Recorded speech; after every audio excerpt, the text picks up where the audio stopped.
Ya, assalamualaikum warahmatullahi wabarakatuh. Dan kita kemarin kita jumpa di pertemuan ke-12.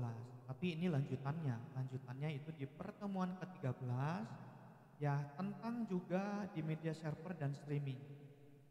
Nah, jadi kita hari ini membahas salah satunya yaitu sambungan kita tentang media server dan streaming dari AR dan juga VR.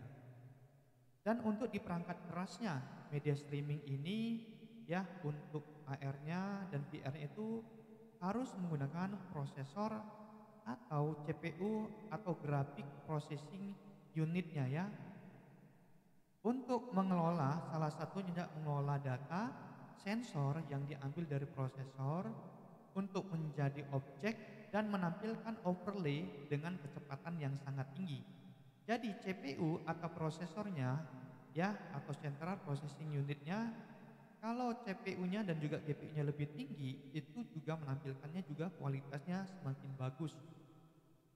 Perangkat input digunakan untuk interaksi atau gestur suara tombol layar sentuh. Nah, itu perangkat inputnya. Dan selanjutnya ada perangkat pelacak yaitu tracking untuk menentukan lokasi dan orientasi objek atau ya pengguna secara presisi misalnya GPS ya kan dan juga AR markernya. Dan selanjutnya yaitu ada di perangkatnya, perangkat AR-nya. Mungkin salah satu kategori perangkat yang umum ya yang digunakan untuk AR. Jadi yang pertama itu ada A, smartphone atau tablet ya. Untuk tablet yang digunakan bisa gunakan handphone. Perangkat yang paling umum karena mudah diakses, jadi bisa diletakkan melalui di dalam kacamata simulasi AR-nya. Dan bisa juga smart glass atau AR glass, contohnya Microsoft HoloLens, Magic Leap dan juga Google Glass. Dan selanjutnya yang C yaitu head atau mount displays HMD yang dipasang di kepala, menjadi informasi yang langsung ke mata pengguna. Dan selanjutnya yaitu yang dia ada proyektor yang digunakan untuk mensajikan sebuah informasi digital yang langsung ke permukaan nyata, langsung dari yang kita lihat dari dunia HR-nya. Dan terakhir yaitu contact lens AR ya atau eksperimental teknologi masa depan untuk AR langsung ke mata pengguna. Mungkin di tahun 2025 ini sudah menggunakan salah satu AR yang langsung ke mata penggunanya. Dan yang E yaitu manufaktur atau maintenance-nya ya. Di dalam implementasi AR itu di dunia industri ada juga manufaktur dan maintenance-nya. Yang pertama adalah panduan perakitan atau perawatan mesin dengan instruksi overlay. Nah, contoh Boeing menggunakan AR untuk instalasi kabel pesawat. Jadi bisa menggunakan untuk simulasi bagaimana kita cara mengendarai atau menggunakan pesawat terbang. Jadi bisa menggunakan alat-alat perangkat yang ada di pesawat itu bisa kita gunakan secara simulasi menggunakan AR atau virtual reality. Yang selanjutnya ada juga untuk kesehatan dan kedokteran. Contoh, membuat simulasi visualisasi anatomi pasien di dalam tubuh manusia. Kita bisa melihat sirkulasi atau simulasi bagaimana darah berjalan dan bagaimana kita bisa melihat operasi seperti operasi untuk melihat pembuluh darah yang harus dihapus. Dan juga di dalam kedokteran juga ada namanya salah satu simulasi pelatihannya. Jadi sebagai contoh, Aksuven seperti menvisualisasi pembuluh darah yang mungkin yang Bapak informasikan tadi.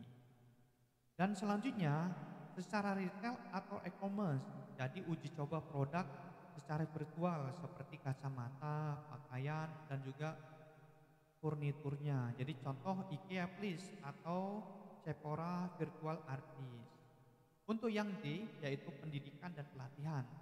Jadi membantu proses pembelajaran dan pengajaran secara visual materi pembelajaran seperti sejarah ya untuk video-video sejarah kita terdahulu dan juga biologi bagaimana terbentuknya manusia dalam objek dalam bentuk tulang belulang, serta juga teknik bagaimana cara sirkulasi untuk pembuatan salah satu pompa air di suatu pedesaan, salah satu contohnya seperti itu.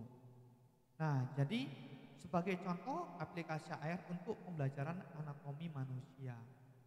Dan ada juga nih pariwisata atau museum, ya mungkin kalau teman-teman jalan-jalan ke Aceh bisa melihat salah satu visual, ya salah satu bagaimana tsunami itu terjadi.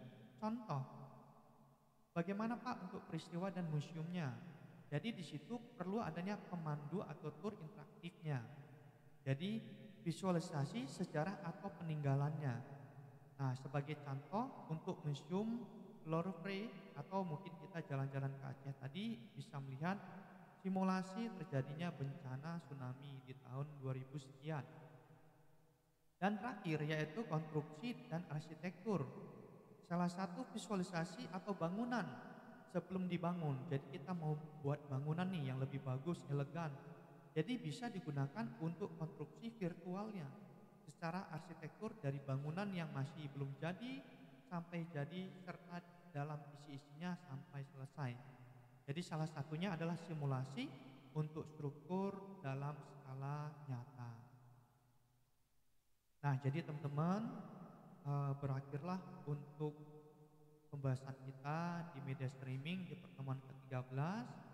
Terima kasih atas perhatiannya. Semoga informasi yang Bapak berikan dapat bermanfaat dan memberikan pemahaman yang lebih baik serta tentang mengenai multimedia. Jadi sampai kita berjumpa di pertemuan ke-14. Saya tutup dan saya akhiri. Assalamualaikum warahmatullahi wabarakatuh.